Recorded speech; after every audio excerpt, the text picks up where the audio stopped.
Ang selective po kayo, noong panahon ng inyong tatay, inupuan lahat ng mga kaso sa ombudsman kasi appointee niya yung ombudsman, si Martires. Pero ngayon, halong katin yung lahat ni Boying Rimulya. O, diba? Pero si Martin Romualdez, tingnan ninyo. Kalma lang, mga kababayan. At matapang niyang hinarap yung ICI. Wala kang makitang masama sa kanyang marinig na masama sa kanyang mga statements. Nang interviewin po, pinelcam pa niya yung investigasyon ng ICI. At sabi niya, magko-cooperate siya.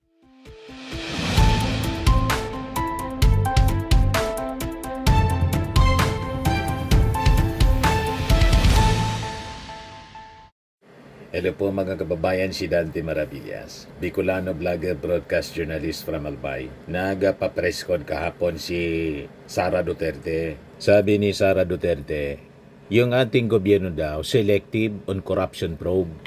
Kaya po kinontra ng Palasyo Malacanang kasi hindi pa po totoo. Bakit niya naman na Mr. Maravillas hindi totoo? Si Martin Romualdez nga kahapon pinarap sa ICI. At si Martin Romualdez po, kasama sa immigration lookout. Number 1 siya sa immigration lookout. Number 2 si Chis Escudero. Ha? DOJ case lookout order versus Escudero Romualdez, others tag in flood control mesh. Yan. So baseless po ang mga pinagsasabi ni Sara Duterte, kung ano-anong pinagsasabi po. Pero si Martin Romualdez talagang unbothered. Siya ang totoong unbothered, confident siya mga kababayan. Kasi alam niya na wala siyang kasalanan. Pag walang kasalanan po, hindi umiiwas sa investigasyon. Kalma lang siya. Kaya sabi ng Palasyo Malacanang, baseless niya yung mga pinagsasabi ni Sara. Sabi ka, di ba? Basag na naman po yung kasinungalingan ni Sara Duterte.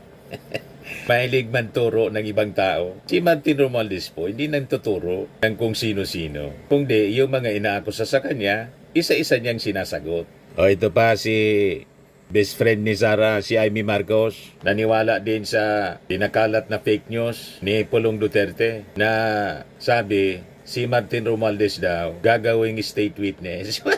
Walang ganun po. Pari-pareha sila po ng narrative, paninira kay Martin Romualdez, pati yung pinsan mismo ni Martina si Amy Marcos. Pakinggan natin. Ano ba naman sila? Yung mga dapat state witness, hindi yung pinaka-guilty. Ano ba naman yan? Talaga naman na tinutumbok ng sangkatutak na ebidensya na sa Kongreso nagmula ang iba't ibang kalokohan. Kaya kinakailangan suriin natin maigi, pambihira naman, magbibidabidahan pa ngayon. May mensahe ka sa ICI? Sorry? Mensahe ka sa ICI? Ay, hindi ako nakikialam dyan, independent daw sila. Daw, Si Romualdez, utusan siya ng ICI. wala namang problema yung SALN. Ang tanong, totoo ba yun? Pati yung sali ni Martin Romualdez, pinagdududahan.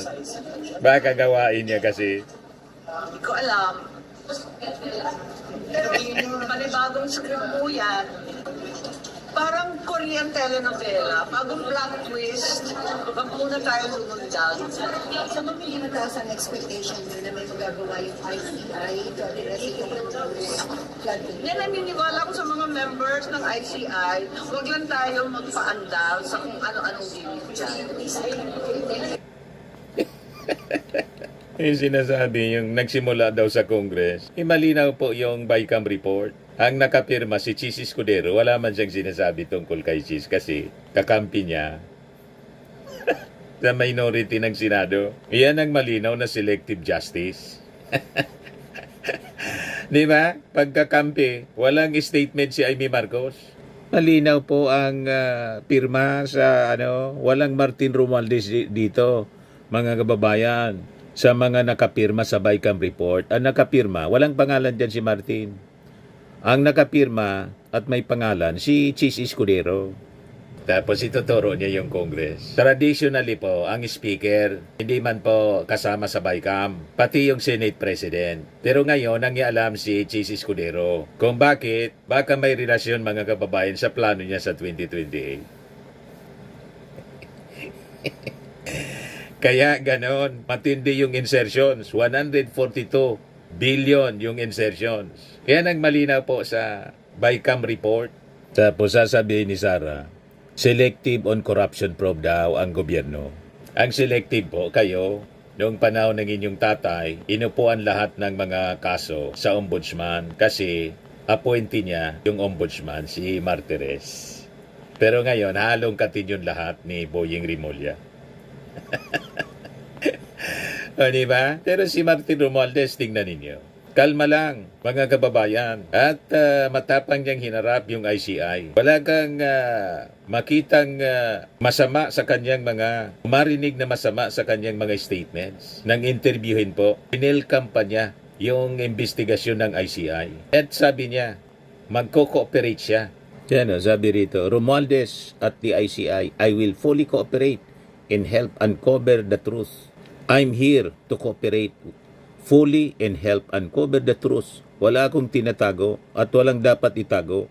At the end of the day, sabi po niya, it is evidence, not political noise or unfounded accusations that will reveal what really happened. My presence here reflects my commitment to state the truth and not allow politics to prevail. Hindi siya nagtago, mga kababayan, kahit may immigration lookout na pinalabas sa kanya. Number 1 siyang nilagay sa immigration lookout. Di ba? Hindi siya tulad ng testigo ni Marcoleta. Hindi na nagpakita sa DOJ matapos na implicate si Martin Romualdez at saka mabuking yung kanyang affidavit na piki pala yung notaryo. Hindi na nagpakita. Ang ibig sabihin nun, may tinatago. Pero yung tinuturo niya na sabi tumanggap ng mali-malitang pera, hindi po nagtatago. Ano ang ibig sabihin nun? Walang itinatago, kaya hindi ito nagtatago. Di ba po? That's simple. So makikita ninyo si Martin Romualdez, mga kababayan. Kalma lang siya. Kasi confident siya. And clean before the ICI. Kasi kung sabi nga natin, mga kababayan, ang nagpaimbestiga nito yung ating Pangulong Bongbong Marcos. Kasi kinokonek nila si Martin sa ating Pangulo kasi pinsan. Gusto nilang idikdik si Martin para dumiretso sa ating Pangulo ang sisi. Ang gusto talaga nilang ipin down si PBBM. Hindi po siguro naman ang ating Pangulo magpapaimbestiga kung siya mismo may sala. Common sense po. Ako ang presidente at sangkot ako halimbawa sa mga anomalya. Bakit ako magpapaimbestiga? Di ba? Gagawin ba yon ng isang Pangulo na magpapaimbestiga para para makulong siya? Kaya nga po, malakas ang loob ng ating Pangulo na magpaimbestiga kasi alam niya na hindi siya sangkot. Hindi tulad ng previous administration, hindi nagpaimbestiga. Bakit hindi nagpaimbestiga? Pati yung sa Farmally na kakalkalin ngayon ni Boying Rimulya, Ombudsman Boying, hindi nagpaimbestiga at nang iniimbestiga ng Blue Ribbon ni dating Senador Gordon, pinagbantaan pa siya, pinagmumura si Gordon. Bakit? Talagang sangkot. Yan pag sangkot po, galit pag iniimbestiga. Hindi mo yan makita kay Martin. Kasi nga, hindi siya sangkot. Pati sa ating Pangulo, na siya, mga kababayan, ang mismong nag-lead, nag-expose ng anomalya sa flood control. Kung sangkot sa flood control anomalies, scam, ghost projects, ba't naman magsusuna pa yung ating Pangulo at magsasabing, maya naman kayo, sabay mga kababayan pa-imbestiga. Ano yon? Pati wakal? Common sense, mga kababayan. Tingnan mo si Sara, ayaw maimbestiga. Bakit ayaw maimbestiga? Alam nyo na ang sagot. At galit pag tinatanong. Hindi mo yun makita, mga kababayan, kay Martin Romualdez. Kalmado siya. Confident. Kasi po, clean. Ganon ang mga malinis. Hindi natatakot tanungin. Hindi nagagalit imbestigahan. At handa siyang mag-cooperate base sa kanyang mga nalalaman. So while others run to the Supreme Court, alam na ninyo kung sino yung tumakbo sa Supreme Court. Pasaklulo. Nagtago sa mga agencies ng ating gobyerno and send their minions to kill accountability. Si Martin Romualdez po did the exact opposite. At ng kabaliktaran, sa ginawa ng mga, alam nyo na, Sara Duterte, baliktaran lahat ang ginagawa ni Martin. Ready siya to face the music. Inarap niya yung ICI investigation head-on at nagpasalamat pa siya sa imbitasyon ng ICI sa kanya. So makita nyo kahapon, he walked calmly, confidently, and with nothing to hide. Hindi siya umiiwas. Ganon kasi po ang natura na reaksyon ng isang tao. Matapang, totoong matapang pag wala kang tinatago. Hindi yung ang ginagawa, magsasabing, I want a bloodbath. Ano nangyari sa bloodbath? Pinatulog na, mga kababayan ng Senado, forthwith yung impeachment case. You see, iba yung ginagawa sa sinasabi. Iba yung sinasabi sa ginagawa. Pati ng kanyang mga kaalyado sa Senado. Nakita ninyo yung mga kaalyado ni Martin Romualdez sa Congress? Gumalaw ba? Iba hindi. Pinabayaan si Martin ang umarap. Si Martin ayaw niyang madamay pati yung Congress. Kaya nag-resign siya bilang speaker. Ganon ang ginawa ni Martin na never pa na ginawa ng mga kaalyado ni Sara. What about yung mga senador, Duterte senators na nasabit? Nag-resign? Di ba hindi?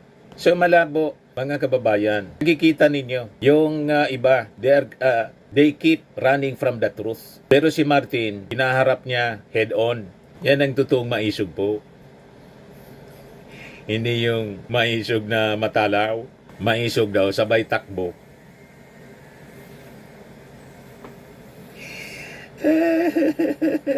So makikita ninyo ang contrast kay Martin Romualdez with Sara Duterte. Nang i-akusa si Martin Romualdez, binanggit yung pangalan sa investigasyon, never siya na nagpa-preskon. Di ba? Wala siyang pa-preskon para magpaawa. Hindi siya tumakbo sa kanyang abogado, nagpa-lawyer para ma-delay yung proseso. Wala. Ano ginawa niya? Pumunta siya, mga kababayan, nang imbitahin siya ng ICI. Umupo sa harapan ng mga taga-ICI at sinagot yung mga tanong. Nanumpa. Walang resistance na hindi ako niya susumpa. May naaalala kayong pinapasumpa sa Kongres? Ayaw sumumpa. Kasumpa-sumpa kasi yung kanyang mga ginagawa. So makikita ninyo ang pagrespeto ni Martin pag sa ilalim niya sa accountability. He showed what accountability looks like. Ganon. Yung iba kasi, mga kababayan, pag tinamaan ng investigasyon, nagiging allergic sa katotohanan. Imbes na sagutin yung mga tanong head-on, punta siya sa presscon, ay yung mga nagtatanong, kakampi niyang mga reporters. Magtanong ka pa niya, galingan niya ako sa malayo pa, pagkatapos, hindi ka pa magtatanong. May narinig kayong ganun kahapon sa presscon? Pinagsasabihan yung reporter na magtanongan niya kayo. Kasi may script yung tanong. Mana sa tatay, oh. Maghanap tayo ng hindi ko siya narinig nagtanong. May tanong ka, ma'am? Please, ma'am, magtanong ka, ma'am, please. Ma'am, ikaw ma'am, wala kang tanong sa akin, ma'am. Ang layo ng biyahe namin lahat ng yan nilabot, tapos wala kang tanong sa amin. Magtanong ka, ma'am. Gustong-gusto niyang tinatanong ng mga reporters kasi yung mga reporters na nagtatanong sa kanya, mga kakampi niya. Pero pag tinanong sa investigasyon, nagwawala po. Galit. Pero may isa nga po na, isang okasyon na nagtanong na yung media, sabi ni Sara Duterte, wala nang tanong-tanong. Ito. Tanong. Hopeless. Yan ang gusto nilang maging Pangulo. Malayong malayo sa pag-uugali, mga kababayan, ni Martin Romualdez. Napakakalmado. Welcome sa kanya yung mga pagtatanong ng ICI. Hindi siya tumakbo sa Supreme Court para hindi matanong. Ano ba pa? Whereas si Sara, anong ginawa? Nagtago behind technicalities. Pumunta ng Supreme Court. Kita ninyo? Yan ang totoong may tinatago. Ayaw matuloy yung impeachment trial. You see? At hindi pa yan. Nakita ninyo yung subaybayan ninyo yung kwento. Yung kanyang loyal attack dog sa Senado, ginawa yung lahat para i-block po yung proceedings. Kita ninyo si Bato de la Rosa, nag-astang abogado, kaya ang bansag sa kanya, Batorni. Anong ginawa? Kahit mali yung motion to dismiss, ginawa niya. Kasi daw siya guided ng Holy Spirit. Ganon nila sinalaula yung Senado. Pati yung Holy Spirit ginamit para mauto yung kanilang dati ng mga uto-utong followers. Anong ibig sabihin yan? Takot si Sara na matuloy yung trial. Pero never kay Martin Romualdez. Kalmado si Martin, pumunta doon sa ICI. At nagpalabas siya ng konting statement kasi tinanong siya ng media. At ang sabi niya, welcome sa akin na niya. At I will cooperate para ma-share ko sa kanila kung ano ang aking nalalaman. Ganon lang po. Wala kang marinig na atake na itinuro niya si Chis Escudero. Kahit si Escudero, malinaw, nakapirma. Narinig kayo sa bibig ni Martin Romualdez ng in-interview? Inanggit yung pangalan ni Chis Escudero. Di ba hindi?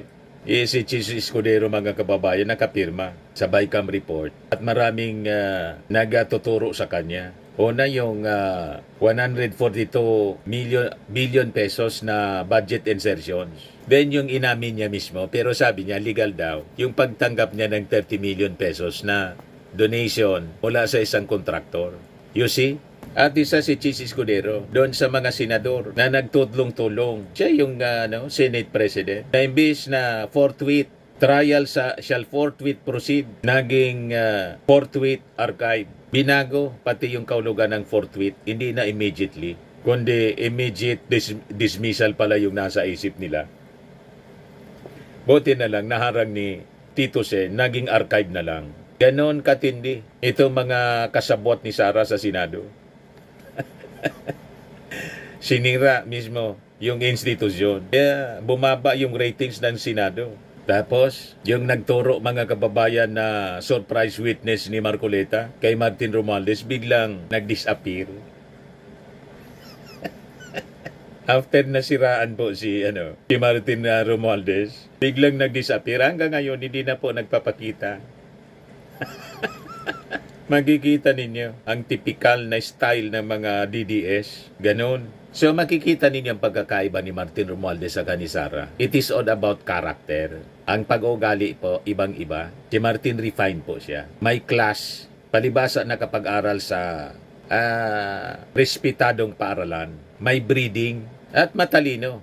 So ano na ngayon? Makikita natin ngayon, mga kababayan, na yung mga nag-aakusa kay Martin Romualdez, biglang naging tahimik. May iba ng kwento ngayon. Nagpa-press con siya, Iba na yung kwento niya ni Sara.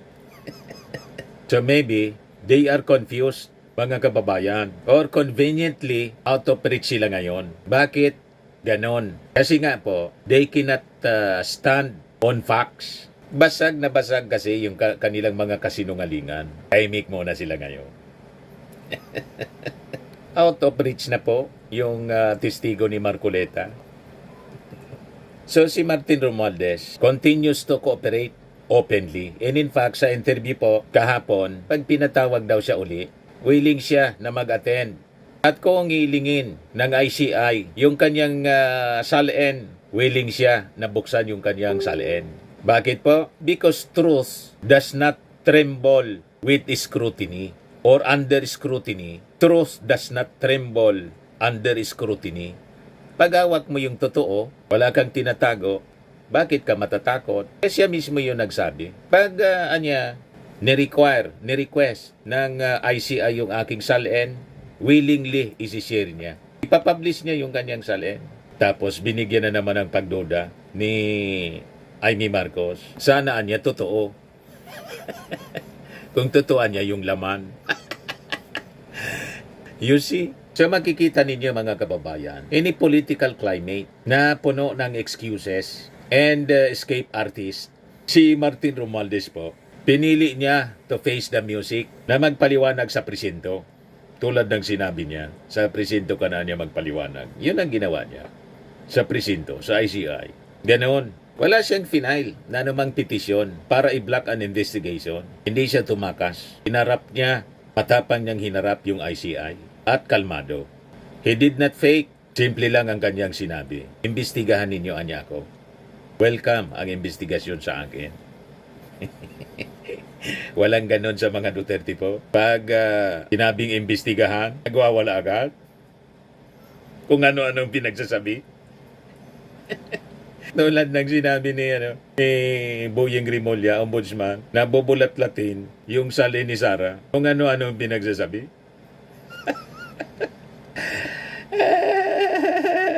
Sabi ni Sara, latlatin mo na muna niya yung aso ng anak mo. Sabay turo kay Boyeng Rimulya. Bakit ganon mag-behave si Martin? Wala man kasi siyang kaso. Walang ebidensya laban sa kanya. Walang mga dokumento. Ang makikita mo sa papel na may pirma, si Chis Escudero. Sa Bicam report po, malinaw ang paper trail po. Nasa kay Chis Escudero. Yung nag-akusa, mga kababayan kay Martin Romualdez, yun pala yung may pirma. Nakita na ninyo? Kung sino yung may pirma at may pangalan, dapat nga hindi siya member ng Bicam, si Chis Escudero, biglang sumama sa Bicam. Ayan tuloy. Si Martin hindi kasama. Kasi traditionally po, hindi man dapat kasama ang speaker at saka Senate President. Pero talagang nangialam nangialam sa Bicam, itong si Chis Escudero. Pagkatapos, ituturo niya si Martin. Ano yun? So, makikita nyo ang pagkakaiba. No corruption, no signed order, no paper trail kay Martin Romualdez. Anong mayroon lang sa kanila? Manufactured noise laban kay Martin. Yan ang makikita natin. So makikita natin mga kababayan, sa panahon, in a time of cowards, hiding behind lawyers, hindi lang sa mga abogado nagtatago, kundi pati sa mga trolls sa social media, may isang tao po. There is a man, walk straight into the truth. Sino po? Si Martin Romualdez. Kalmado lang, under fire. Yan ang leader. Honest under oath, untouched by lies. Kita na ninyo ang pagkakaiba ni Martin Romualdez kay Sara Duterte. No wonder, insecure sila kay Martin Romualdez. Kaya pilit nilang sinisiraan. Pilit nilang dinidikdik. Insecure kasi sila sa 2028 election. Sabi nila, wala daw sinabi si Martin Romualdez. Bakit iniintindi ninyo? Bakit pinapansin ninyo? Bakit bukang bibig ninyo si Martin? Dapat hindi ninyo pinagpapansin si Martin Romualdez kung totoong walang sinabi si Martin at malabo ang kanyang pagkatao na maging pangunahing contender. Halimbawa man, makaisip si Martin. Bakit ngayon pa lang gusto ninyong durugin? Kailang hindi man po ninyo madudurog yung isang tao tulad ni President Bongbong Marcos na siniraan ng siniraan, landslide tuloy. Salamat na lang si Sara na kasakay kay PBBM, nakakuha ng 32 million kasi 31 million mga supporters ng ating Pangulo. Kaya nag-32 million siya. Kaya lang nangawala na lahat. Kaya hindi sila makapagsagawa ng people power. Yung 32 million ni Sara, naging 50 millions na lang. Nagsagawa ng people power noong October 12, 50 lang yung dumating. The rest, mga bangaw. Yung leader pa, may saltik.